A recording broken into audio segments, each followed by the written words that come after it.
ये कैसे माँ बाप हैं जो अपने बच्चों के फैसले तब भी ले रहे हैं जब बच्चा 30 साल का हो गया है।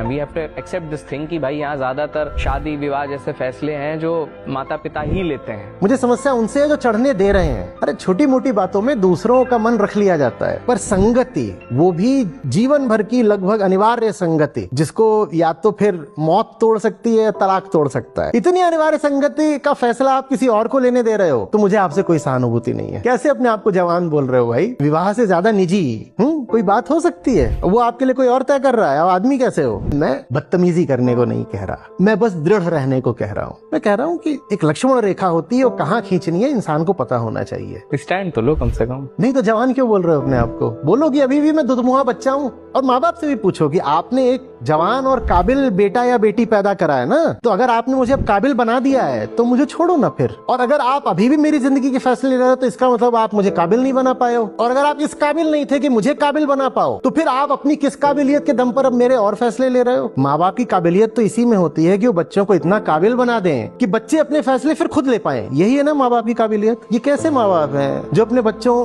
के फैसले तब भी ले रहे हैं जब बच्चा 30 साल का हो गया है, अभी भी उसको बच्चा बोल रहे हैं? ये क्या है? तुमने क्या फिर उसकी परवरिश करी है? पहली चीज तो ये करनी चाहिए कि अभिभावक होने के नाते हाथ जोड़ के बच्चों से कहना चाहिए, हमने तुम्हें पैदा कर दिया, हम तुमको एक बात बता देते हैं, कम से कम वो गलतियां मत करना जो हमने करी हैं। लेकिन उल्टा चलता है, इतने अहंकारी होते हैं माँ बाप की, कहते हैं हमने जो जो गलतियां करी हैं बेटा अब तुम उनको दोहराओ। ये प्यार है? आप कहते हो आपको अपने बच्चों से प्यार है, आपको बच्चों से प्यार होता है तो आप अपने बच्चों को आजादी देते। मेरे पद चिन्हों पर चलने की जरूरत नहीं है, लेकिन इतना साहस कि हम अपनी हार भरी जिंदगी और घाव भरी जिंदगी को बिल्कुल दो टूक स्वीकार कर पाए, इतना साहस हम में होता नहीं, इतना प्रेम भी नहीं होता। तो हम अपने बच्चों के सामने भी बिल्कुल फन्ने खा बन के खड़े हो जाते हैं कि देखा मैं ना दुनिया का सबसे सफल आदमी हूँ, मेरी राह पर चलो, मेरी राह पर।